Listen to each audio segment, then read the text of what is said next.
विद्यार्थी मित्रांनो नमस्कार. आज आपण इयत्ता 9वीच्या मॅथ्स फर्स्ट मध्ये सेट्स या टॉपिकची सुरुवात करतोय. या टॉपिक मध्ये मागच्या व्हिडिओमध्ये आपण प्रॅक्टिस सेट 1.2 पर्यंतचा भाग पाहिलेला होता. आता आपण पुढील भागात सुरुवात करूया. पुढचा भाग आहे Venn diagrams. British logician John Venn was the first to use closed figure to represent sets. संच लिहिण्यासाठी बंदिस्त आकृत्यांचा उपयोग ब्रिटिश तर्कशास्त्रज्ञ जॉन वेन यांनी प्रथम केला. म्हणून अशा आकृत्यांना वेन आकृती असे म्हणतात. Such representations are called Venn diagrams. खरं तर ही संच दर्शवण्याची एक पद्धतच आहे. यापूर्वी आपण संच लिहिण्याच्या दोन पद्धती पाहिलेल्या होत्या. एक रोस्टर मेथड आणि दुसरी सेट बिल्डर फॉर्म. आपण एक उदाहरण पाहूया. Let us understand the use of Venn diagrams from the following example. Set ए यामधील एलिमेंट्स आहेत 1 2 3 4 5. हा सेट आपण वेन डायग्रामने अशा रीतीने दाखवू शकतो. एक क्लोज्ड फिगर आहे आणि त्यामध्ये जेवढे एलिमेंट्स आहेत ते आपण त्यामध्ये लिहिलेले आहे आणि सेटला नाव सुद्धा दिलेलं आहे. आणखी एक एक्झाम्पल पहा. Set B is a set of all x such that -10 less than or equal to x less than or equal to 0 where x is an integer. Set B मध्ये एक्स एलिमेंट्स आहेत आणि x हा -10 पासून 0 पर्यंत आहे. त्यामुळे set B मध्ये जे एलिमेंट्स येतात ते -10 -9 पासून 0 पर्यंत हे सर्व एलिमेंट आपण या रेक्टँगल मध्ये दाखवले आहेत. वेन डायग्राम्स मध्ये सेट दर्शवण्यासाठी कोणत्याही क्लोज्ड फिगरचा वापर केला जातो. यानंतर पुढचा भाग आहे तो सबसेट, उपसंच. If A and B are two given sets and every element of B is also an element of set A then set B is a subset of A. याचा अर्थ पहा. समजा आपल्याला दोन सेट दिलेले आहेत, सेट ए आणि सेट बी, आणि सेट बी मधील प्रत्येक घटक हा सेट ए मध्ये असेल तर सेट बी हा सेट ए चा सबसेट आहे असं म्हणतात. Symbolically it is written as B subset of A. या पद्धतीनं सबसेट आहे हे दर्शवले जातात. And it is read as B is a subset of A or B subset A. आपण ही व्याख्या एका उदाहरणाने समजावून घेऊया. सेट ए मध्ये 1 पासून 8 पर्यंतचे नंबर्स आहेत आणि सेट बी यामध्ये 2 4 6 आणि 8 असे नंबर्स आहेत. आता सेट बी मधील एलिमेंट्स पहा. 2 4 6 आणि 8 हे सर्व एलिमेंट्स सेट ए मध्ये आहेत. पहा, खात्री करा. 2 आहे, 4 आहे, 6 आणि 8 सुद्धा आहे. याचा अर्थ सेट बी मधील प्रत्येक एलिमेंट हा सेट ए मध्ये आहे. Therefore, B is subset of A. This can be represented by Venn diagram as shown in figure. हेच आपण वेन डायग्राम्सनी दाखवूया. सुरुवातीला तुम्हाला सेट ए दिसतो आहे.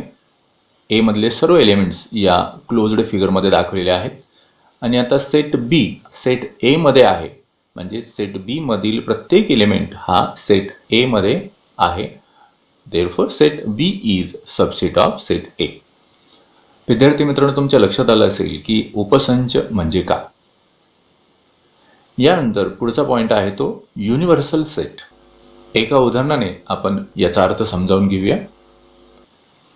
अ cricket team of 15 students is to be selected from a school.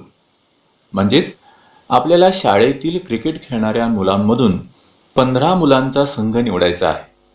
तर शाळेतील क्रिकेट खेळणाऱ्या सर्व खेळाडूंचा संच हा विश्वसंच होऊ शकतो. पहा विद्यार्थ्यांनो, आपल्याला शाळेतून फक्त 15 विद्यार्थी क्रिकेटसाठी निवडायचे आहेत. मग आपण हे 15 विद्यार्थी निवडणार कुठून? आपल्या शाळेतील जे विद्यार्थी क्रिकेट खेळतात अशा विद्यार्थ्यांमधूनच आपण हे 15 विद्यार्थी निवडणार आहोत. म्हणून शाळेतील क्रिकेट खेळणाऱ्या सर्व मुलांचा संच हा या ठिकाणी विश्वसंच आहे. आपण निवडलेला 15 जणांचा संघ हा या विश्वसंचाचा उपसंच आहे. Here all the students from school who play cricket is the universal set. A team of 15 cricket players is a subset of that universal set. आपण आणखी एका उदाहरणाने हे समजावून घेऊया. यासाठी एक सेट घेतलेला आहे. त्या सेटला U असं नाव दिलेलं आहे आणि या सेटमध्ये 1 पासून 12 पर्यंतच्या संख्या आहेत. सेट A यामधले एलिमेंट्स आहेत 2 4 6 8. सेट B यामध्ये एलिमेंट्स आहेत 1 2 3 4 6. तसाच सेट C यामधील एलिमेंट्स आहेत 1 3 आणि 5. सेटचं निरीक्षण करा. सेट A मध्ये जे एलिमेंट्स आहेत ते सर्व एलिमेंट्स सेट U मध्ये आहेत. म्हणजेच सेट A हा सेट U चा सबसेट आहे.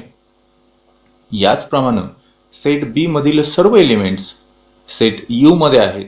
म्हणजे सेट B सुद्धा सेट U चा सबसेट आहे. आणि सेट C मधील 1 3 5 हे सर्व एलिमेंट्स सेट U मध्ये आहेत. त्यामुळे सेट C हा सेट U चा सबसेट आहे. या ठिकाणी या तिन्ही सेट्सचा म्हणजेच A, B आणि C या तिन्ही सेट्सचा U हा युनिव्हर्सल सेट आहे. U is the universal set of set A, B, C. आपण ज्या सेटमधून सबसेट निवडलेले आहेत असा संच म्हणजेच युनिव्हर्सल सेट. ओके. आणखी एक सेट पहा. सेट D मध्ये एलिमेंट्स आहेत 1 3 5 9. आता सेट D हा सेट U चा सबसेट नाही कारण यातले सर्व एलिमेंट्स सेट U मध्ये नाहीत. मग या ठिकाणी सेट U हा सेट D चा युनिव्हर्सल सेट होऊ शकत नाही. Because D is not a subset of U.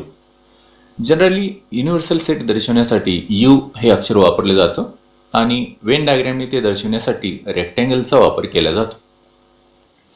यानंतर पुढचा पॉइंट आहे तो कॉम्प्लिमेंट ऑफ अ सेट म्हणजेच संचाचा पूरक संच. आपण एका उदाहरणाने ही व्याख्या समजावून घेऊया. तुम्हाला स्क्रीनवरती एक सेट दिसतो आहे आणि या सेटमध्ये 2 4 6 8 आणि 10 असे नंबर्स असलेला एक सेट आहे. यानंतर रेक्टँगल दर्शवलेला आहे आणि याच्यामध्ये आणखी काही एलिमेंट्स आहेत. जो मोठा सेट आहे त्याला आपण U असं नाव देऊया, युनिव्हर्सल सेट.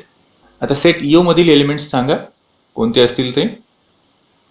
1 3 4 5 6 7 8 9 10. सेट A मधील जे एलिमेंट्स आहेत ते 2 4 6 8 आणि 10.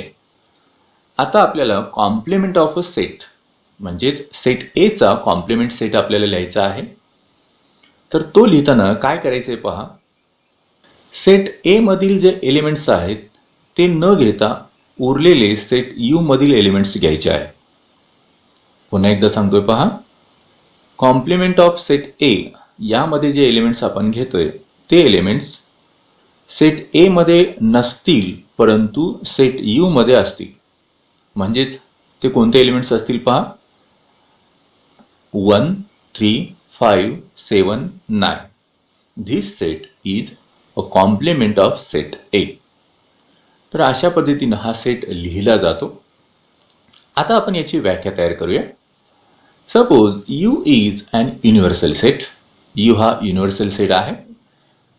If A is subset of U, then the set of all the elements in U which are not in set A is called complement of A. पहा A हा U चा subset असला पाहिजे आणि A चा कॉम्प्लिमेंट लिहिताना आपण असे एलिमेंट्स घेतो की जे U मध्ये आहेत परंतु A मध्ये नाहीत. It is denoted by A dash or complement of A. Complement of a set ही डेफिनेशन आपण सेटच्या फॉर्ममध्ये पाहूया. म्हणजेच या संचाची व्याख्या करायची झाली आणि ती संचाच्या रूपात लिहायची असेल तर ती आपण अशी लिहू. Complement of A is a set of all x such that x belongs to U. म्हणजे x हा U चा घटक आहे and x not belongs to A. Okay. तर अशा रीतीने कॉम्प्लिमेंट ऑफ अ सेट या संचाची व्याख्या आपण सेट बिल्डर फॉर्म मध्ये लिहिलेली आहे. यानंतर आपण properties of complement of a set पूरक संचाची गुणधर्म आपण बघणार आहोत. Number 1, no elements are common in A and A complement. Number 2, A subset of U and A dash is subset of U. Complement of set U is an empty set. And number 4, complement of empty set is U. पुस्तकामध्ये तुम्हाला या properties दिलेल्या आहेत आणि वेगवेगळ्या उदाहरणाने आपण या प्रॉपर्टीज समजून घेऊया. सुरुवातीची प्रॉपर्टी आपण घेतोय, no elements are common in A and A dash. आपण आत्ताच जे उदाहरण पाहिलं होतं तेच पुन्हा एकदा तुम्हाला इथं दाखवलेलं आहे. सेट यू आहे आणि सेट ए आहे आणि आपण या सेटचा कॉम्प्लिमेंट लिहूया. म्हणजेच कॉम्प्लिमेंट लिहिताना आपण काय करतो, सेट ए मधील जे एलिमेंट्स आहेत ते न घेता राहिलेले यू मधील एलिमेंट्स आपण घेतो. तर सेट ए मध्ये जे एलिमेंट्स आहेत ते कोणकोणते आहेत आपण ते यू मध्ये पाहूया. 2 आहे, यानंतर 4, 6, 8 आणि 10. तर हे एलिमेंट्स सेट ए मध्ये आहेत, त्यामुळे आपण ते एलिमेंट्स न घेता आता यू मधील राहिलेले एलिमेंट्स जे आहेत ते आपण एकत्र लिहूया. म्हणजेच 1, 3, 5, 7, 9. तर हा सेट आहे कॉम्प्लिमेंट ऑफ ए किंवा ए कॉम्प्लिमेंट. ओके, आता सेट ए आणि कॉम्प्लिमेंट ऑफ ए या दोन सेटचं निरीक्षण करा. या दोन्ही सेटमध्ये एकही एलिमेंट कॉमन नाही. याचा अर्थ no element are common in set A and A complement. Okay, आता नेक्स्ट प्रॉपर्टी पहा, A subset of U and A complement is subset of U. Set A मधील सर्व एलिमेंट्स सेट यू मध्ये आहेत, त्यामुळे सेट ए हा सेट यू चा subset आहे. तसंच ए कॉम्प्लिमेंट या सेट मधील सर्व एलिमेंट्स सेट यू मध्ये आहेत, म्हणून हा सुद्धा यू चा सबसेट आहे. यानंतर पुढची प्रॉपर्टी आपण उदाहरणाने समजावून घेऊया. सेट यू आणि सेट ए तुम्हाला दिलेला आहे आणि सेट ए चा कॉम्प्लिमेंट सेट आपल्याला लिहायचा आहे. कॉम्प्लिमेंट सेट लिहिताना आपण ए मधील एलिमेंट्स न घेता राहिलेले यू मधील एलिमेंट्स घेतो. त्याप्रमाणे ए कॉम्प्लिमेंट हा सेट लिहिलेला आहे. आता आपल्याला ए कॉम्प्लिमेंटचा कॉम्प्लिमेंट लिहायचे, म्हणजेच कॉम्प्लिमेंट ऑफ कॉम्प्लिमेंट सेट. तर हा लिहिताना आपण जी व्याख्या केली होती त्या व्याख्येनुसारच लिहिणार आहोत. ए कॉम्प्लिमेंट सेट कुठे आहे पहा, आणि यामधील जे एलिमेंट्स आहेत ते एलिमेंट्स यू मध्ये आहेत. तर ते न घेता उरलेले यू मधले एलिमेंट्स आपण लिहिणार आहोत. त्यामुळे यू मध्ये कोणते एलिमेंट्स येतील, 2, 4, 6, 8 आणि 10. ओके, आता या सेटचं निरीक्षण करा, म्हणजेच या सेटमधील एलिमेंट्सचं निरीक्षण करा. या सेटमधील सर्व एलिमेंट्स सेट ए मध्ये आहेत, म्हणजेच हा सेट म्हणजेच सेट ए आहे. यावरून आपल्याला माहित झालं complement of a complement is the given set itself. आपण हा जो गुणधर्म लिहिलेला आहे तो गुणधर्म केवळ सेट ए साठी लागू नाही, तर आपण कोणत्याही सेटसाठी हा गुणधर्म लिहू शकतो. For example, complement of B complement is equal to B. समजा आणखी दुसरा एक सेट आहे, पी सेट आहे. सेट पी चा कॉम्प्लिमेंट ऑफ कॉम्प्लिमेंट काय होईल, पुन्हा सेट पी मिळेल. अशा रीतीने कोणत्याही सेटचा कॉम्प्लिमेंट ऑफ कॉम्प्लिमेंट घेतला की पुन्हा तोच सेट आपल्याला मिळतो. यानंतर आपण आणखी एक प्रॉपर्टी उदाहरणाने समजावून घेऊया. यासाठी सेट यू लिहिलेला आहे आणि आता मी सेट ए घेतोय जो एम्प्टी सेट आहे. मला या सेट ए चा कॉम्प्लिमेंट सेट लिहायचा आहे. कॉम्प्लिमेंट ऑफ ए हा सेट लिहिताना आपण काय करतो, व्याख्येप्रमाणे सेट यू मधील एलिमेंट्स घेतो, परंतु जे एलिमेंट्स सेट ए मध्ये आहेत ते मात्र आपण घेत नाही. आता या ठिकाणी सेट ए मध्ये एकही एलिमेंट नाही, त्यामुळे सेट यू मधील एकही एलिमेंट वगळला जाणार नाही. त्यामुळे सेट यू मधील सर्वच एलिमेंट आपल्याला ए कॉम्प्लिमेंट या सेटमध्ये लिहावे लागतील. आता जो सेट आपल्याला मिळालेला आहे तो सेट म्हणजेच सेट यू आहे. याचा अर्थ complement of an empty set is a universal set. कोणत्याही रिक्त संचाचा पूरक संच हा विश्व संच असतो. Complement of empty set is U. आणखी एक प्रॉपर्टी आपण उदाहरणाने समजावून घेऊया. यासाठी सेट यू पुन्हा एकदा तोच घेतलेला आहे आणि आता यू चा कॉम्प्लिमेंट आपण लिहितोय. इथं थोडं काळजीपूर्वक ऐका. आपल्याला सेट यू चा कॉम्प्लिमेंट सेट लिहायचा आहे. आपण कॉम्प्लिमेंट सेट लिहिताना काय करतो, ज्याचा कॉम्प्लिमेंट लिहायचा आहे त्यातील एकही एलिमेंट आपण घेत नाही आणि उरलेले यू मधील म्हणजेच युनिव्हर्सल सेट मधील घेतो. आता या ठिकाणी सेट यू मध्ये 2, 3, 5, 6 हे एलिमेंट्स आहेत. आपल्याला यू चा कॉम्प्लिमेंट लिहायचे, त्यामुळे आपण यू मधला एकही घटक घेणार नाही. मग आता ते एलिमेंट्स वगळता यू मध्ये कोणते एलिमेंट शिल्लक राहतात? तर इथं एकही एलिमेंट शिल्लक राहत नाही. याचा अर्थ कॉम्प्लिमेंट ऑफ युनिव्हर्सल सेट या ठिकाणी आपल्याला लिहावा लागेल एम्प्टी सेट. म्हणजेच complement of universal set is empty set. कोणत्याही विश्वसंचाचा पूरक संच हा रिक्त संच असतो.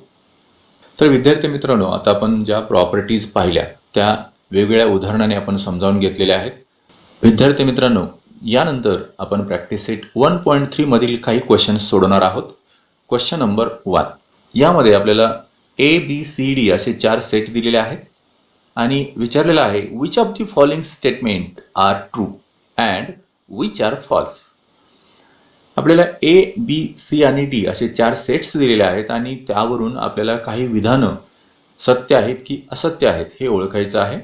यातलं पहिलं स्टेटमेंट काय पहा. C is subset of B. C हा B चा सबसेट आहे असं आपल्याला स्टेटमेंट दिलेलं आहे. व्याख्येप्रमाणे C मधील सर्व एलिमेंट्स सेट B मध्ये असायला पाहिजे, तरच आपण सेट C हा सेट B चा सबसेट आहे असं म्हणतो. सेट C कुठे आहे पहा. त्यामधील एलिमेंट्स आहेत B आणि D आणि सेट B मध्ये जे एलिमेंट्स आहेत C, D, E आणि F.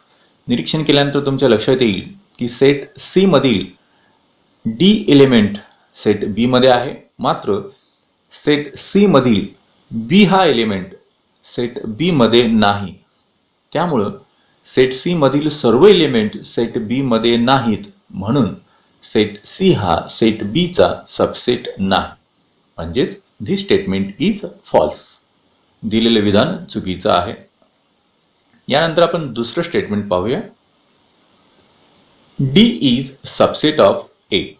यासाठी सेट D कुठे आहे पहा. नंतर सेट A कुठे आहे पहा. आता सेट D मधील A हा एलिमेंट सेट A मध्ये आहे आणि दुसरा एलिमेंट जो E आहे हा सुद्धा एलिमेंट सेट E मध्ये आहे. याचाच अर्थ सेट D मधील सर्व एलिमेंट्स सेट A मध्ये आहेत. Therefore set D is subset of A. दिलेले विधान बरोबर आहे. This statement is true. तर अशा रीतीने तुम्ही उर्वरित स्टेटमेंट्स ट्रू आहेत किंवा फॉल्स आहेत हे ओळखायचं आहे.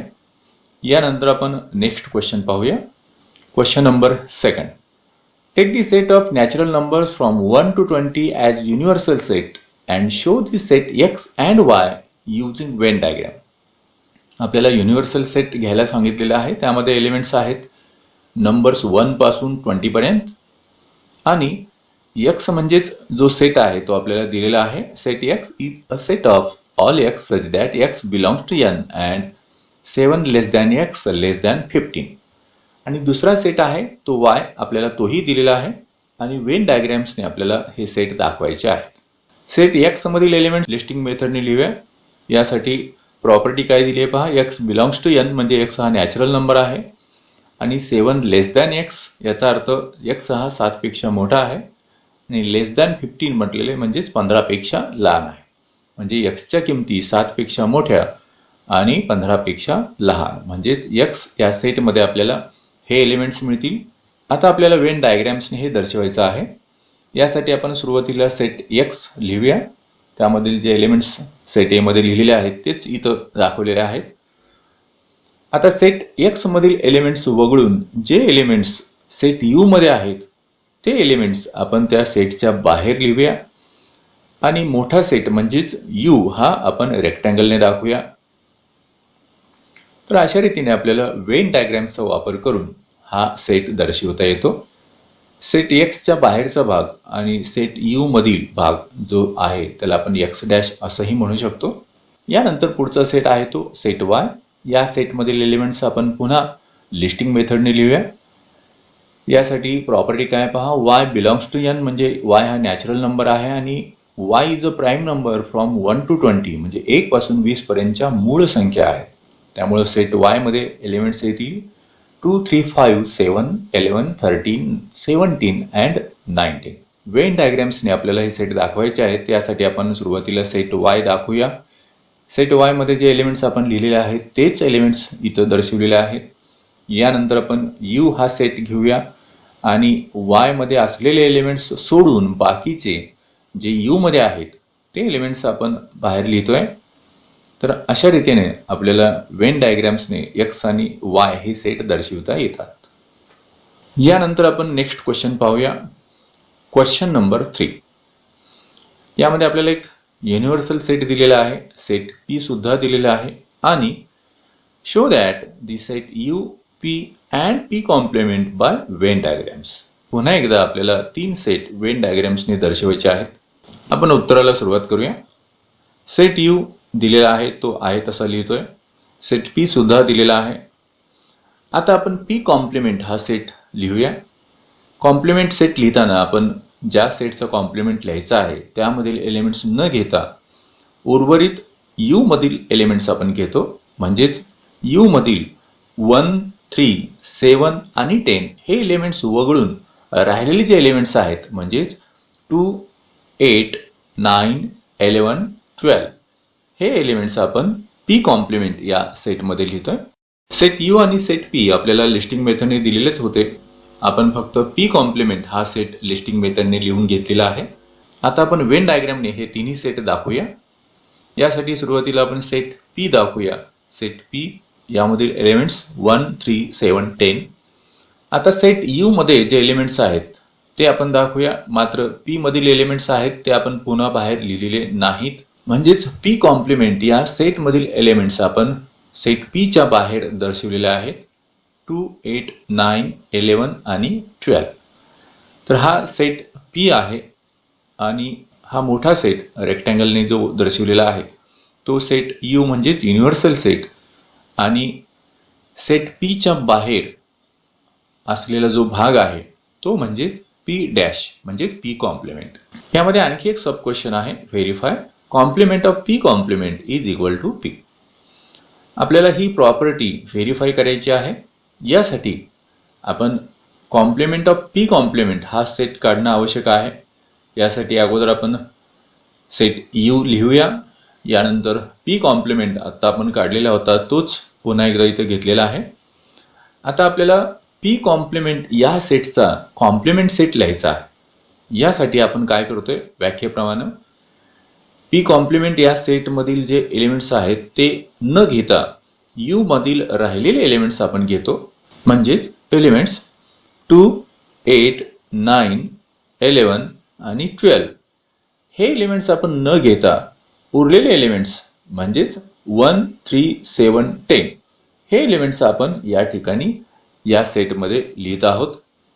आता कॉम्प्लिमेंट ऑफ पी कॉम्प्लिमेंट या सेटमध्ये जे एलिमेंट्स आहेत तेच एलिमेंट्स सेट पी मध्ये आहेत. याचा अर्थ सेट पी आणि कॉम्प्लिमेंट ऑफ पी कॉम्प्लिमेंट हे दोन्ही सेट्स इक्वल आहेत. From 1 and 2 we can say complement of P complement is equal to P. तर अशा रीतीने आपण ही प्रॉपर्टी व्हेरीफाय केलेली आहे. यानंतर आपण पुढच्या क्वेश्चनकडे जाऊया. पुढचा क्वेश्चन आहे question number 6. Which set of numbers could be the universal set for the sets given below. यामध्ये आपल्याला 3 सेट दिलेले आहेत. सेट ए, सेट बी आणि सेट सी. आणि आपल्याला प्रश्न विचारलाय की या तिन्ही सेटसाठी कोणता सेट युनिव्हर्सल सेट असू शकतो. यासाठी आपण हे तिन्ही सेट्स लिस्टिंग मेथडने लिहूया. Set A is equal to set of multiples of 5. यामध्ये एलिमेंट्स येतील मल्टिपल्स ऑफ 5 म्हणजेच 5, 10, 15 अप टू इन्फानाइट.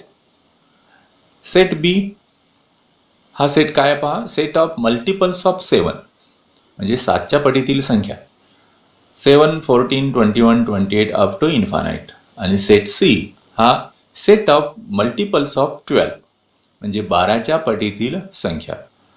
यामध्ये 12, 24, 36 अप टू इन्फानाइट. आता या तिन्ही सेटचे निरीक्षण केल्यानंतर तुमच्या लक्षात येईल की ह्या तिन्ही सेटसाठी आपण युनिव्हर्सल सेट म्हणून सेट एन हा घेऊ शकतो. आपल्याला माहित आहे की सेट ऑफ नॅचरल नंबर्स या सेटमध्ये 1, 2, 3 पासून इन्फानाइट पर्यंतचे नंबर्स येतात. आणि सेट ए, बी आणि सी हे तिन्ही सेट सेट एनचे सबसेट होऊ शकतात म्हणजे उपसंच होऊ शकतात. त्यामुळं सेट एन हा सेट ए, सेट बी आणि सेट सी चा युनिव्हर्सल सेट म्हणून आपण घेऊ शकतो. Sets A, B and C are the subsets of set N. आता फिगरमध्ये पहा. फिगरचं निरीक्षण केल्यानंतर तुमच्या लक्षात येईल की n हा डब्ल्यूचा सबसेट आहे आणि n आणि w हे दोन्हीही आयचे सबसेट्स आहेत. आणखी वेगळ्या शब्दात सांगायचं झालं तर n is subset of w and w is subset of I. आत्ताच आपण सांगितलं होतं की ए, बी आणि सी हे तिन्ही सेट n चे सबसेट आहेत. म्हणजेच हे तिन्ही सेट w चेही सबसेट होऊ शकतात किंवा हे तिन्ही सेट आय चेही सबसेट होऊ शकतात. याचाच अर्थ आपण या तीन सेट्ससाठी युनिव्हर्सल सेट म्हणून सेट n, सेट w किंवा सेट आय या तीनपैकी कोणताही सेट युनिव्हर्सल सेट म्हणून घेऊ शकतो. Therefore, A, B and C are the subsets of n, w, I. Therefore, we can take any of the set n, w and I as universal set. तर विद्यार्थी मित्रांनो, practice set 1.3 मधील आपण जास्तीत जास्त एक्झाम्पल घेतलेली आहेत. या व्हिडिओमध्ये आपण सुरुवातीला वेन डायग्राम्स, नंतर subset, universal set, complement of a set आणि त्यानंतर कॉम्प्लिमेंट सेटच्या प्रॉपर्टीज विविध उदाहरणाने समजावून घेतल्या आणि त्यानंतर प्रॅक्टिस सेट 1.3 मधील काही उदाहरणं पाहिली. आता प्रॅक्टिस सेट 1.3 तुम्हाला समोर दिसतोय पहा. या प्रॅक्टिस सेटमधील आपण क्वेश्चन नंबर 1 घेतला, त्यानंतर क्वेश्चन नंबर 2 आणि 3 सुद्धा पाहिलेला आहे आणि त्यानंतर आपण क्वेश्चन नंबर 6 पाहिलेला आहे. राहिलेली उदाहरणं तुम्ही सोडवण्याचा प्रयत्न नक्कीच करणार आहात आणि हा व्हिडिओ तुम्ही पुन्हा पुन्हा पाहून सबसेट म्हणजेच काय किंवा complement of a set, universal set हे कन्सेप्ट्स तुम्ही क्लिअर करून घ्यावेत. आणि या व्हिडिओच्या डिस्क्रिप्शन बॉक्समध्ये तुम्हाला एक क्वेश्चन पेपर मिळेल. तो क्वेश्चन पेपर PDF स्वरूपात आहे. लिंकला क्लिक करा म्हणजे तुम्हाला तो क्वेश्चन पेपर पाहायला मिळेल. तो सोडवा. काही अडचण असेल तर मला कॉमेंटमध्ये नक्की विचारा आणि अभ्यास करत राहा. धन्यवाद.